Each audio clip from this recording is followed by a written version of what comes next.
guys, welcome back to the channel. Time for block 8 in our mystery star block. I don't know why I don't clean my glasses prior to starting the video. Anyway, I'm not redoing it. So we're on block 8. This one's going to be a fun one. Many of you may have already done this. So we're going to be doing the disappearing 4-patch. Now if you've never done one of these, they're a lot of fun to do. The only main thing you need to make sure of is that you have contrasting fabric. It needs a good contrast to really show up. So like I'm using this lighter color pink and this purple for mine. It's a super simple block. A lot of people get intimidated by it, but don't get intimidated. It's really not that difficult. It just seems difficult. There is a little cutting after you sew your blocks together, but it's super easy. So if you're new here to the channel, we are making a mystery star block of the month. So we do our star frame, which the directions for that are in the very first video in this playlist on how to do that. And then we make little inserts each month to put inside of the star legs. So the star legs will be the same for all of your blocks, just the inserts will be different. And we'll have a mystery star sampler quilt, I guess, if you will. So super easy. So you just need 2 fabrics, and like I said, you really want a good contrast on these because when you start cutting them up and turning them, you want to be able to really see that pattern. So you'll need 2 4-inch squares of one color and 2 4-inch squares of another color. Super easy. All right, so let's get started. So I'm gonna bend you down here. All right, so all we're gonna do is make a 4-patch to start. So you just need your colors on opposite corners. Couldn't tell which one. This is a grunge, and I know it has a front and a back. But anyway, if you can't tell that there's a front and a back, don't even worry about it. There's no quilt police here. Nobody's going to look at your quilt close enough and go, oh my gosh, her fabric's turned upside down. So anyway, we're going to sew a 4-patch. So like I said, you want your colors on opposite corners. So I'm just going to run these through here. Now I did not make this block previous, so we're going to do this together. I'm assuming because the pieces are so small, you probably want between a scant and a full 1/4-inch seam, somewhere in between. So just be very mindful because these pieces are going to be very, very tiny. And I would also shorten my stitch length to about a 2.2 or a 2 because they are such small pieces. And we're going to be slicing them up. You don't want any of your seams to come apart after you've sliced them up. So that's just a little helpful hint, ask me how I know type of a thing. I've learned to really take advantage of the stitch length on some blocks. And like I said, I'm just being very careful. I'm not quite a 1/4 inch, but I'm not a scant 1/4 inch either. This is one of those blocks, if it is too big, we can always trim it down. So that's a good thing. So I am going to press my seam over here to the darker fabric, like so. And then we're going to flip these over on top of themselves and sew these together. And do your best to nest those seams, because that will be important when we're cutting this apart. I'm trying to make sure everything's lined up really well. You know, and if you have to press these before you attach them to each other with an iron to get a good flat seam, you just do that. Whatever you need to do to make sure that these all match up and are good. All right, so you should have a block that looks like this. Now I'm going to go ahead and press this. And I apologize about my floor. I know it's messy. I need to vacuum. So these ones are going that way. It's really not going to matter on this one which way you press these, but I am going to press these open simply because, you know, when we cut and start twisting these blocks around, you never know which way your stuff is going to go. And I've got one little seam right there, one little stitch I need to, there we go. So the very center seam where we attach these, I'm pressing open. The other two, I'm just leaving the direction that they want to go, or that they were when we nested them. Oops.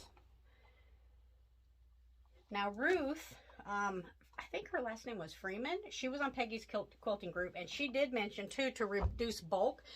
You know, when we go to put the star legs on and stuff, to press your seams open. And yeah, that will absolutely reduce the bulk. So if you feel like your seams are a little too bulky, by all means, press them open. Like I said, there's no quilt police here, but you'll have some people that tell you you must press them open. You'll have some people that say it doesn't matter. You know, others like me, I just do it when I feel like it's necessary. I'm not afraid of it, but I just don't feel like it's really necessary in my own quilting. That's just my opinion for me. So here's what the back of the block looks like. So these are going down, these ones are open, and this one's open. These are going the way I had them. Now we get to cut this up. Woohoo!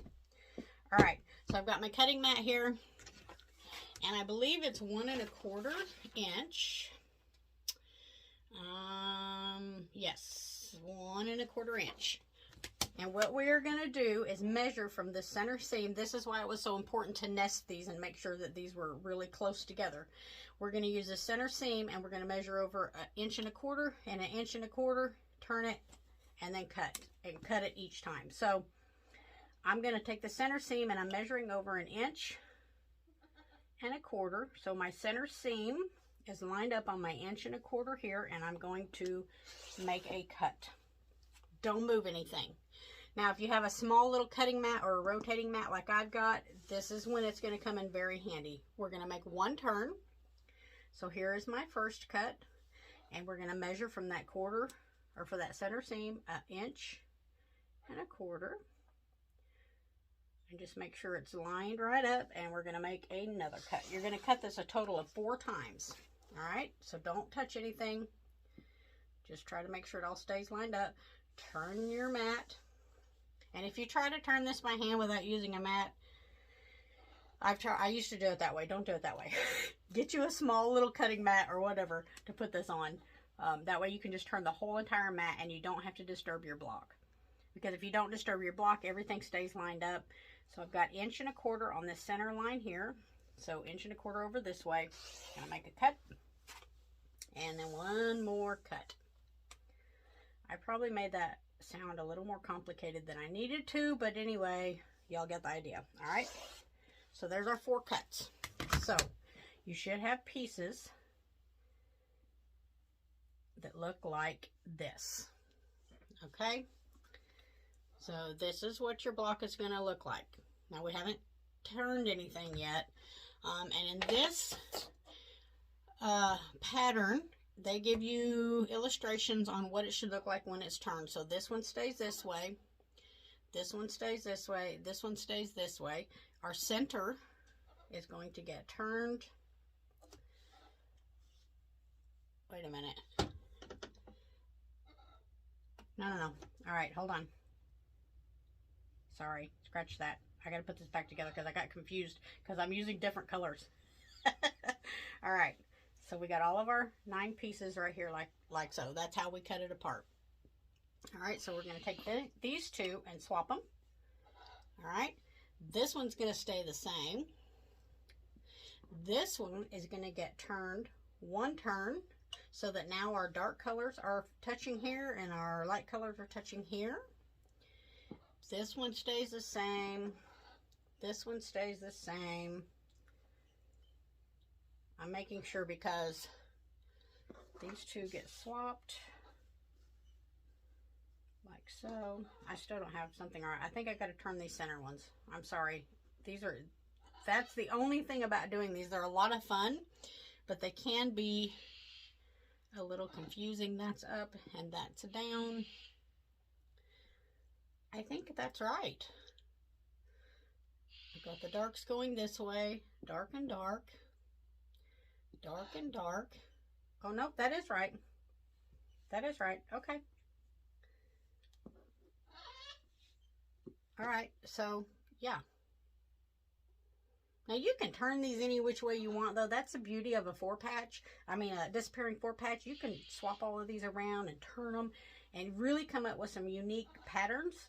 I'm just going by what they have here in the pattern by the finished. This is the turning guide. This is when it's sewn together. So I'm just trying to make sure I go by that. So, okay. Yep, we did that right. So we swapped these two. We did a half of a turn on our center block, and these stay the same. Perfect. Okay, so this is what your block is going to look like. Pretty cool. Like I said, the possibilities are endless. So even if yours doesn't turn out like this pattern, it's still going to be great. Anyway, so now we just sew it together like a 9 patch because we got 3, 3, and 3. So I'm just going to flip this one over here. All right, and so we're just going to sew these together. I'm so sorry. I wasn't trying to confuse you guys. Like I said, just really follow the diagram. But when you do the diagram on here, make sure you know which one of yours is the print according to this pattern and which one is a lighter color. That was where I was confusing myself. It doesn't have to be confusing, trust me. I've done a lot of these blocks, and they're really not that confusing, so I make it worse on myself, I think. But anyway, here we go. All right. So this one, we're going to nest the seam right here. And just sew down. And like I said, these are teeny tiny little pieces. Y'all know I don't do teeny tiny little pieces. But we're doing it. Okay. And I am using a scant 1/4 of an inch. Like I said, you can always trim this block. So, just a little under a regular 1/4 of an inch. And I've got my stitch length down, so, alright, so then we're going to open these up, and I'm going to press this one to the dark side, and then we'll lay this one over here. Alright,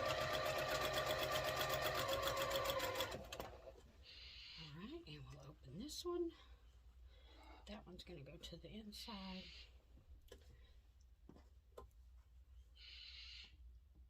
I've seen so many of these. I've seen disappearing hourglasses. I've done several disappearing hourglass blocks, quilts, the whole quilt.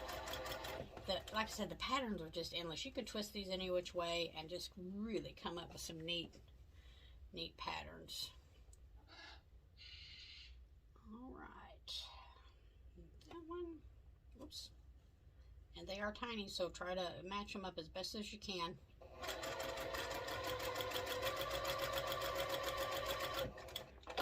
Okay, so we'll flip these open, and I'm just going to push these top two to the outside, the center to the inside, and to the outside. That way all of my seams will nest, and we'll flip that over.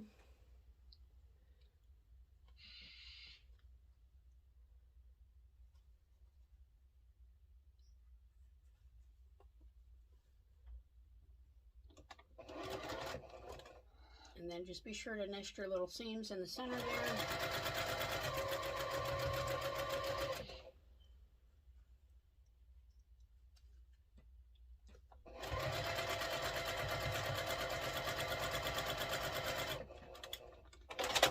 Alright, and we'll open this one up. I'm just going to finger press that. I think this block, no matter which way it came out, I don't think you're going to get it wrong. I don't think you could. Just because there's so many different ways to do them. Alright, nesting.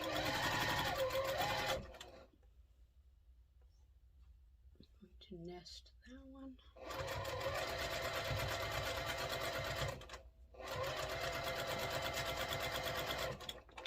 Okay, so this is our block. Yay, we're done. So that is what you're gonna get. That is super cute. I love the chain effect down through here, and then you got these little sidebars right there. That is just really cute. Super, super cute. Okay, let's get this pressed. Alright, so I'm going to start from the back here. And again, if you want to reduce bulk, you can absolutely press these seams open. I'm using some batik fabric here, and so it's pretty thin. So it presses pretty flat. So I'm good with that on this block. Press that, and yay, there's our little block for the insert. Super cute. Just imagine if you weren't using star legs and you did this in a bigger size, like I say, a 12-inch block, you'd have this chain effect going through, and then you'd get a secondary pattern from these. Really, really cute. Okay, so that should be 6.5. I don't have my 6.5-inch ruler, because, you know, I was unprepared and didn't bring it. We're going to roll with it. Let's add our star legs. Okay, so we've got these ones go here. This goes on the top. That one goes on the side. So we're going to put our sides on first, and then we will add our top and bottom rows. Okay, so I'm going to put my sides on here first. Now you can sew, as long as once you got that to the right size, you can sew your regular 1/4 of an inch seam allowance.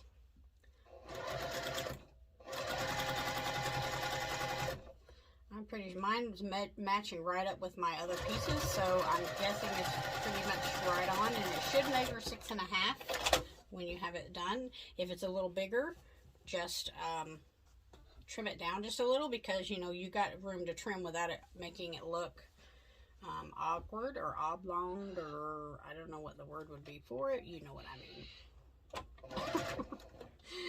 I hope you know what I mean. I've never been the most eloquent of speakers.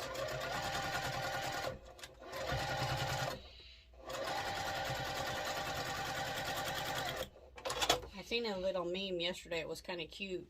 It said, I didn't realize how what my southern accent sounded like until I heard a recording of myself. I sound just like cornbread. I was like, yep, that's me. All right, bottom row or top,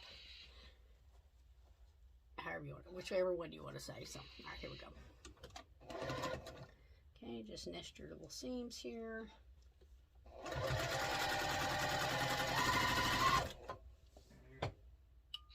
Guess I could have changed my stitch length back up to what it was, but I didn't.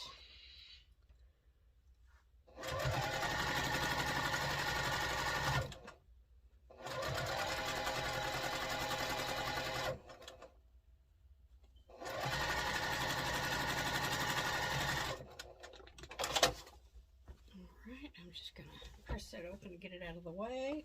We'll add our other set here.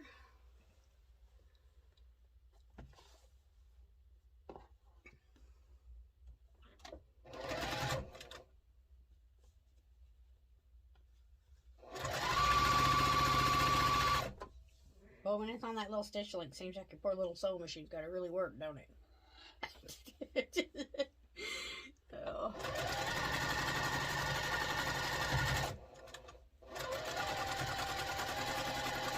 She's sewing its little heart out. Alright, there's our finished block. Yay! How cute is that? My lighting is kind of ugh today. Let's get this pressed.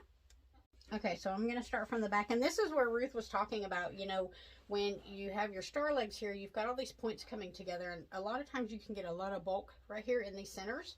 So if you were to press these seams open, you know, that would reduce a whole bunch of that bulk. With this particular block, I mean, it's got a seam there with it, but it's not too bad. So I'm just going to fold mine over one direction. And probably to the inside, because that's kind of like where it wants to go. And I did press these open on the stars in the center, because I wasn't sure exactly where they were going to land and how they were going to turn out on the block. And so that might have helped a little bit, because I already had those ones pressed open. And then these ones I'm just going to press down this way. And it could just be, you know, my fabric. It's not bulky there at all. It doesn't feel like to me, so I'm good with it. But like I said, it's your block, it's your quilt. You do whatever makes you happy and whatever you're most comfortable with. Most long arm machines, they're almost the equivalent of an industrial. They can handle a lot of layers and a lot of thickness. Obviously, we want to make it a little easier on ourselves if we're doing it, or whoever is quilting it for us.